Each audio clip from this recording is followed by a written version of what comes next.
Greetings and welcome to our channel, Film Express Racing Pigeon. And I am here in Louisiana, Cajun capital of the United States, and also known by the other things like crawfish and what else? Good gumbo, jambalaya, cracklings, boudin. And I should say, wonderful hospitality. Hospitality, étouffée, and I've had it all. Nice, nice. And I have the great opportunity interviewing Mr. Bryan Chaisson, one of the seasoned fanciers here in Louisiana. Thank you so much, sir, for giving me the opportunity to interview you. And by the way, Mr. Chaisson is the coordinator for RPMB project here in Louisiana. Well, anyway, I would like to ask you, sir, my popular question. How did you get involved in this type of hobby, racing pigeons? Well, mine's funny. You know, as a kid, 8, 9, 10 years old, I was spending the weekend with my grandfathers. They were poor people, and everything they raised, they consumed. So of course, they had pigeons. Okay. But he did allow me to take one pair home, and I did, and I raised them and got some babies off of them. Then I met another older man from the hometown, Welsh. His name was Mr. Alan Mesh. I'll never forget him. But he ended up giving me a few pigeons, and he'd tell me the stories about taking the birds on a bicycle, because in them days that's how we got around. So put the birds in the basket, go to the baseball park, and turn the birds loose, and me and my buddies would bet like a coach, which bird was going to win. Well, we never paid each other, because by the time we got home on bicycles, the birds were home. So it started there, and then I heard about the racing of pigeons, but I never did get into it until I got older. And no clubs yet before? No, you never get involved with the club? I did not. And then one day I was reading the Lake Charles American Press paper. There was a story in there, a gentleman from Lake Charles, he won a race. It was a 500-mile race from Chattanooga, Tennessee, and he won that race, so he named the bird Chattanooga Choo Choo. Okay. So on the bottom it had his name and number, and it was my late mentor, Mr. Dave Ratliff. Okay. So immediately I contacted him. He was in the all field just like I am. I met with him, that was in '95. And so I told him, I asked him then, I said, how expensive is raising pigeons? He says, no more than playing golf. Okay. Well, I didn't realize how expensive golf was. Okay.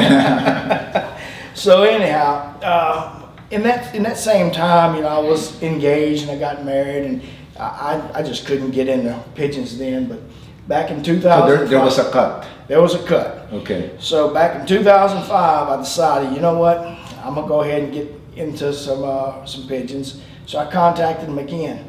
First thing he told me, he says, son, he said, I knew you were gonna get back into it, but I didn't think it'd take you this long. So that and time, I've been ever since. That time when you started, meeting these seasoned fanciers, is there a one-loft race already before? Yes, there were several one-loft races, but not really popular like now. Right, not like it is now. And of course, in them days, I couldn't afford to get in them, so I just club flew. And I learned the system the best I could, and with all the people in the club that I got to meet, such as Ken Crater and Fred Werner, and all these folks, it just kept rolling until I. So you are more on club, back in the day, of course. Yes, I was more into the club racing then. Are you a member of that club until now, or Yes. just a different club? No, I'm still the same club. How long is that? How long you been member of that club then? Since 2005. 2005 until So now. about 18 years. Nice, that is nice. So do you have a particular kind of strain or breed that you are holding? If you don't mind to share that with us. No, I don't mind a bit. But me, I'm like most other folks. If they hear of a good bird flying, I want part of it now. Okay. I can only get grandchildren of it, but I've got from Mr. Dave Ratliff, I've got the Golden Mountain, Topo, Morning Star, Mona Lisa, Rocket Man. I've got some Wolverine. I've got Black Powers now from Mr. Ken. I've got. I know you have Van Loon. I've got some Van Loons, absolutely, and I've also got some Porsche that I've got from Mr. Yanni Sains out at the Black Gold race, and also some Porsche from my flying partner, Anthony Tapia from New Mexico. Yes. I've got some Porsche birds from him. I've also got some Gladiator from Mr. John Gutierrez out of New Mexico. But when I got started, I had two people that inspired me also with some good birds, and that was Mr. Frank McLaughlin out of Massachusetts. Yeah, he's a good guy. He's a super guy. So I've got some Staff Van Reet birds from him, and also David Stanley out of Splendora, Texas. Are you into, when you breed these birds that you mentioned, are you into crossing them to each other, or you are into like, I want to keep this bloodline, or are you into winner to winner? It's winner to winner, but I like to outcross. Okay. I like to go from maybe a big body bird to a smaller body bird. Okay. So I don't have all big. Okay. Or all small. Okay. But I do like that. Just the right size. Correct. So I do like to outcross. Now, if I want to raise, say like the Black Power line. Okay. I've got that from Ken. I will get a hen that has the Black Power line. Okay. Put them together to stop birds for the next year. Nice. To cross out again. What month of the year you particularly breed your birds? I usually start. The rule of thumb was around here was the weekend after Thanksgiving. Okay. I like to go a couple weeks after that. Okay. And I like to breed up until around April, May. Here in South Louisiana, it gets too hot. Correct. And I experienced that already also. That's correct. Yeah, the humidity is really, really Yes, sir. bad here. But I mean, if you live here, you're gonna get accustomed with that, because like yesterday, I've been interviewing Mr. Ed Manville, and I was sweating really. I was, taking a bath with my own sweat, and he's not sweating a bit, But but the birds here got accustomed also with that, right? Yeah, they'll acclimate. So how do you feed your birds? Do you have any particular system, or are you into this because the percentage 12, 13, 18, 22% of protein? How can you give us an idea? I like around 14 to 16%. I use the bait and feed. Okay. Everybody, or I say everybody, different people use different feeds, but the bait and feed was accessible to me on this part of the country. I like the feed; it's really good, so I really have no reason to change. Yeah. Do you have particular, like time of the day you feed them, or? Yes, just because of the way I work, I leave sometime. It's early in the morning. So yeah, I normally feed around Once or twice? once a day, once in the afternoon. Yes, sir. And that's going to be enough for them then, right? Yes, sir, in the afternoon. Because yes, some people, they feed them in the morning, feed them at they night. do. Yes, sir. Yeah. And I was always told, rule of thumb is 1.5 ounces of feed per bird. Per bird. So, No overfeeding. well, since I overfeed myself, why not the pigeons? Right. So do you also vaccinate those kind of Yes, stuff? sir. Yes, sir. Do vaccinate for PMV. What is the rule of thumb about vaccination, if you can give us an idea? Well, rule of thumb is, you should vaccinate the birds just like us, getting, vaccinated as kids. PNV? Yes, sir. PMV and paratyphoid. You do salmonella also? Salmonella, yes, sir. So if we're flying club, everybody does it. You're taking a chance of getting other people's birds sick when they're all together. Correct. So if you're going to club fly, and if you're going to one-off race fly, it's best to Correct. vaccinate. It's almost it's a necessity. Yes. So because you are still a club member, can you give us an idea? How do you train your birds? Because this is a good question of many people who doesn't know about the racing pigeon, and because of the social media now, especially this YouTube channel, and they will be like, "Oh, racing pigeon is a real thing." I thought they are just like in the subway in New York or whatnot. So how do you make them come back? So can you give us a short idea? How do you train them come back, go back to the loft, and and then people are also surprised, like, what, 300 miles? You're gonna toss them and then they come back? Can you give us an idea how do you train your birds? Well, actually, it's just an instinct in the bird itself. Okay. You know, to be honest It's with you. an instinct for them. It's an instinct for them. They used them in the wars, and but anyhow, you know, if you got a comfortable place for the birds, you got good feed, you got good drinking water, they will come back. Okay, for example, I already have the loft, and then what's next? I have the birds. You have the birds, so you know, once you got the young birds, you know, you set them out in the aviary, and you know, you let them look around and get the sights. And then, you know, once they're about 8-10 weeks old, I'll open the trap door, okay, and I allow them to come out. And sometimes they'll just stay on the landing board. Sometimes they'll, you know, peck around in the grass. Mm-hmm. But after, you know, a while, I'm gonna say at the most a week. Okay. If they're not flying up in the air, I'm gonna get a tennis ball or something and push them up. But then after that, you know, for right now, I'm late on training just because of my work schedule. But after a couple of months, I usually start road training. Okay.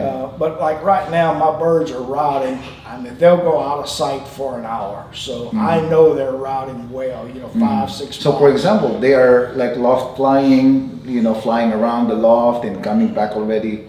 What's next then? Like how many miles I should toss them? So what's next is road training. The fact that they've been routing for an hour, I normally start at 3 miles, but this time I'll start at 6 miles. So my philosophy is wherever I start first, I do it 2 times. Okay. So if it's 3 or 6, this year it's gonna be 6. I'll go to 6 miles, do it 2 times, then I'll double it, boom, 12 miles, and I'll do that 2 or 3 times, and then after that it's 25 or 24 miles. And I have a good spot, you know, at the casino because they go by landmarks and it's so big. So that's a 25-mile mark for me. So I might do that 2 or 3 times. But then after the 25, I normally go 40. Once I get to 40, I start single tossing. Okay. A lot of people single toss early. A lot of people start single tossing at a different time. And the reason I single toss is my mentor, Mr. Dave Ratliff. You know, he says you want your bird.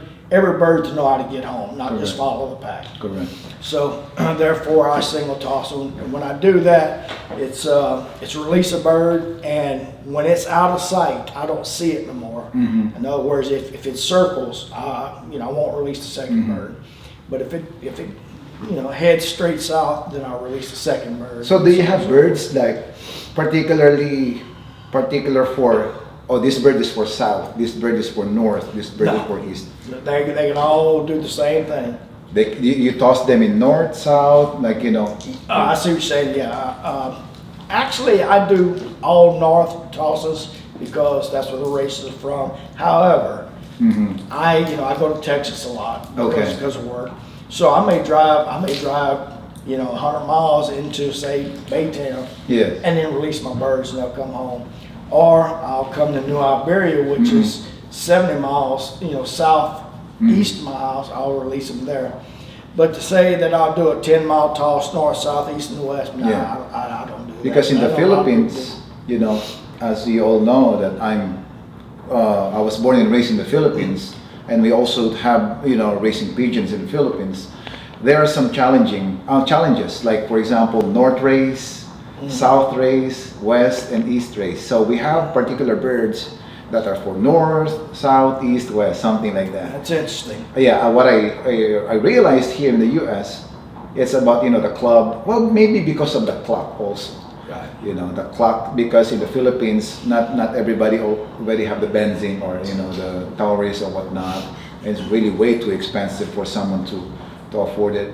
What we have is like, you know, we put a sticker on the ring, and then once the bird arrives, we scratch that and we text the number. Okay, yeah. Something like you need to be really in the loft. Yeah.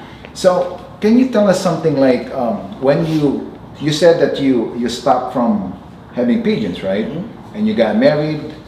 Did it stop being married? Did it stop you from having birds, or how did your wife accept that you are a fancier, you are a racer? Well, I don't want her to see this video now, but no, she's a Yankee from Boston, and I'm a country boy from down south. So I was raised with animals all my life. So you are local, born and raised here in Louisiana. In Welsh, Louisiana, yes, sir. So to give you my story, just like Ken Crater told you, Okay. I was born at the racetrack too, the horse track. Uh-huh. So my dad trained race horses, and we're involved in that all my life. And then, as an adult, I played a lot of softball. Okay. Competitive in tournaments all over the country. Same thing with horseshoes, pitching horseshoes. I got into that for about 10 years.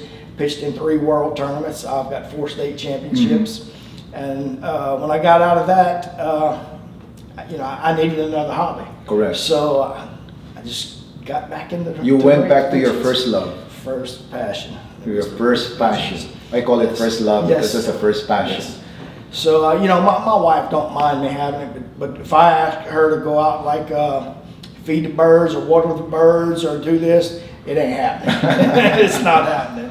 But at least she's letting you have the birds. Oh, yes. I think that's one of the most important things. That's already a support. Yes. Now she'll come out like on race day, but if I say the birds are coming out at 10 o'clock and quarter to 10, I may text her and say, hey, the birds should be here in 10, 15 minutes. She'll come out and she watches and she enjoys it. Yeah. But no, she won't go feed or water for me. What is the most special event that had happened in this type of hobby with you that you still remember, that you treasure that moment? My partner and I flew in 2021 the Black Gold race in Waller, Texas. Okay. With Yanni Sains, and it was the they had the 4 race series, and then they had the 5th race, which was the 400 optional. So we sent 2 of his birds, my partner's birds, because they did better than mine in the series. And lo and behold, we took first place, and won a little bit of money, and it was exhilarating for me because I wasn't expecting that. And I tell the story that I was sitting there with a couple Texans and not expecting to win, and my phone battery was about dead, so it was sitting on a table about 20 feet from us. So the birds start coming in, and everybody's on their cell phones, they're on Win Companion or Benzing Live looking at results. And I asked, I said, anybody know who won that race? And this old Texas cowboy on the side said, yeah, he said, Freebird Loft. And I said, who? He said, Freebird Loft.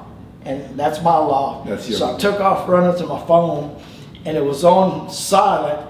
But when I got there, the phone was vibrating, about to fall off the table. My buddy's just, buzzing my phone to let me know because he's watching in New Mexico. And he said, hey man, we won. And that was exhilarating. That was the biggest. A really good experience. Good experience, yes, it was. And it's one of the best one-off races in the country, in my opinion. In your opinion. How about in club racing? What is the farthest distance that you tossed a bird? The furthest I've tossed is about 100 miles. Okay. But the furthest I've flown is 501 miles. Imagine that, 500 miles, and they managed to come home. They come home in one day. I didn't expect that one either. It was a combine. So it's a day bird? It was a day bird. I was cutting grass, and I seen a shadow coming over me, and I looked up, and it was two of my birds, and it was the first time I won a combine. Nice. And I was first and second. Excuse me. My son flew with me at the time, and it was his bird and my bird. They both hit the same time. My bird went in first, and 2 seconds later his. So I teased him for until today. So your son is flying also? He don't fly anymore. Okay. He wants to get back into it. Okay. But he's married with young kids, and he's got other priorities right now. But of course, we will always go back to our first passion. Oh yeah. And he can still come in and recognize a few of the pigeons that I had when he was still home. About that 500-mile finisher, or that daybird, you kept that bloodline? Oh yes, sir. Do you mind if we know the bloodline of that bird? Golden Matin Topo. I heard that Golden Matin is an old bloodline. Yes, sir. And one of the fanciers in Texas, Mr. Bill Miller, okay, he holds that in Don Craighead, the Golden Matin. And you know why I know you have a Van Loon? Yeah, absolutely. Yeah. I know the reason why I know he has a Van Loon line because one of our viewers reached out to me and he said that I'm here in Colorado and nobody wants to help me in club because in Texas if you join the club And this is a shout out for Mr. Bill Miller, and he's a really good guy. He said, if you join my club, our club, I'll give you 6 birds right away. And if you're a military veteran, I'll give you 15 young birds right away if you just join our clubs. And one of my viewers reached out to me and, you know, hey, where am I gonna buy birds or whatnot? And I was like, you know, if you're new to the sport, don't buy yet. Correct. You know, don't invest anything yet because you don't know what you're gonna do. You know, and I reached out to Anthony Tapia of New Mexico, and he reached out to you, and I'm so thankful for that, and he is so forever thankful for you know, sending those birds to this gentleman from Colorado. It was my pleasure, and I sent him some good ones, so it's nothing that I would call, that's for sure. But of course, for the record, they are the one who should pay for the shipping and for the boxes, of course. Yes, you know, and that's the way it normally is. Yeah, that should be the normal thing. But you know, I forget the gentleman's name. I believe Enrique. Enrique, yeah. So I told him, I said, no. He asked me how much the shipping went and the box was. I said, no charge to you. It's covered. Well, he ends up, and I'll admit, he ended up sending me a PayPal, and so you know. But anyhow. Morning, guys. It's Wednesday, and look what I got in front of me. Got me my first pair of breeding pigeons. So I'm excited about that. Just wanted to take a little moment just to thank a couple people for making this work. So big thank you to Brian. He's the one who sent me this breeding pair. So this is my first bird, my first pair, everything. So big shout out to him for taking the time and sending me that nice pair of birds. And another people want to thank is Romer. So he's the first person I started talking to. So he's been there guiding me and stuff. So big thanks to him. I've been bugging him with a lot of questions. He's always been there, and I'll probably bug him too much. And also Anthony for keep making all this possible, getting me connected with Brian and stuff. So all those 3 guys, big thank you to you guys and taking your time and me bugging you guys. So I just want to show you guys like the birds that I got. So really excited for this. Like I said, this is my first time, so I don't even know how to handle the birds, but I'm excited to do this. You know, I've been seeing like a lot of things on YouTube and stuff, so kind of like this looks interesting, so I want to give it a shot, you know. So I'm gonna show you guys the birds. This is one of them that he sent. What do you guys think? Like I said, it's my first time with pigeons. Really excited. So this is one of them.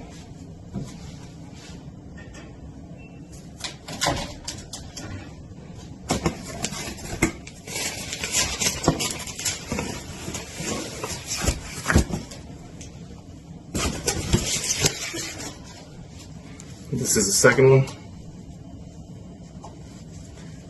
Beautiful birds. Like I said, I'm really excited to see where that takes me.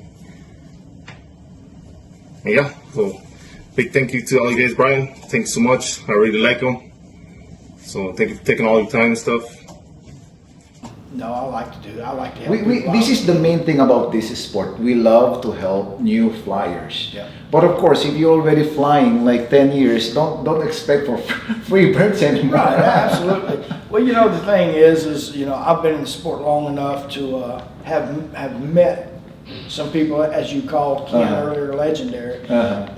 But you know, the Frank McLaughlins, you know, Mr. Dave Ratliff, Mr. Fred Werner, Mr. Paul Daniel, you know, just so many people that I've met.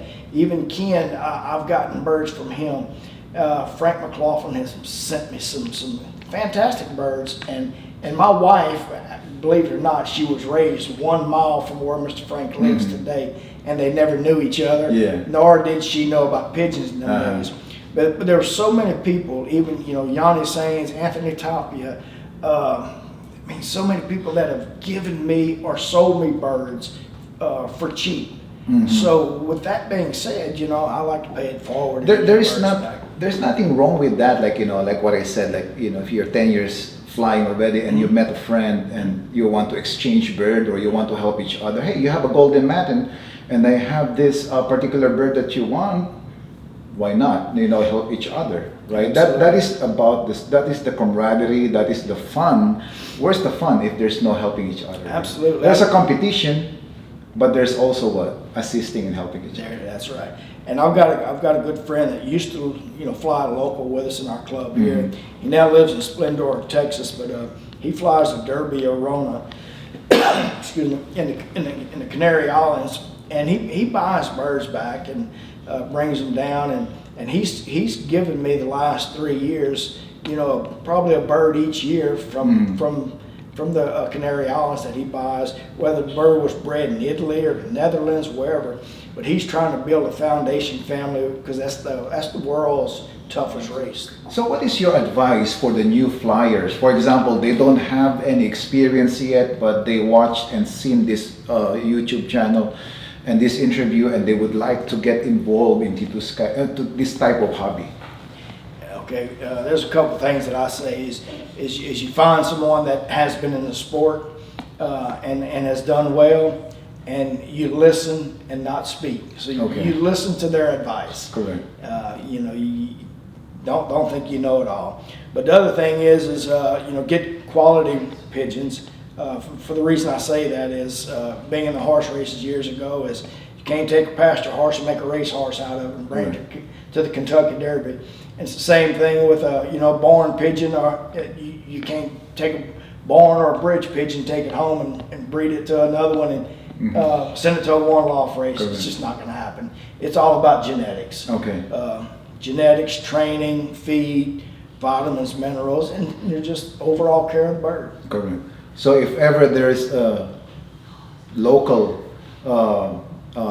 resident here around the area and they would like to get involved in this type of hobby, especially the military veterans and first responders, you are open and more than willing to mentor them, correct? Absolutely. Absolutely. At any time, day or night, all they got to do is call or text me. And one other thing I want to mention that slipped my mind just a minute ago is, a lot of people say that, you get gifted a bird, it's their call bird. It's not always the truth. That's some of your best birds that you're given is going to be your best birds out there. I've been given some birds. I've got right now one bird that's in my loft that I feel is going to be the best bird that I've got, and it was gifted to me. Correct. It was gifted to me. Well, when I saw that pedigree of the bird that you gifted, I was like, I said, Enrique, I envy you. That's a back-to-back banding. And I am new to this sport, and I'm not bragging about it, but I've given inbred nice cannibals to our veterans, and that is my pride, that is my passion, and I would like to continue doing that. And I am so thankful, sir, that you are part of this project, raising pigeons for military veterans. Yep. And if you need some information, we have our website. I'm going to put the information and our email address. And also, because you are part of our project, and I'm visiting here, I would like to give you this gift, our official T-shirt, Raising Pigeons for Military Veterans. Really appreciate it. Thank you so much, Thank sir. you, sir. And well, thank you so much again. Thank you. And Appreciate you nice all. meeting you, sir.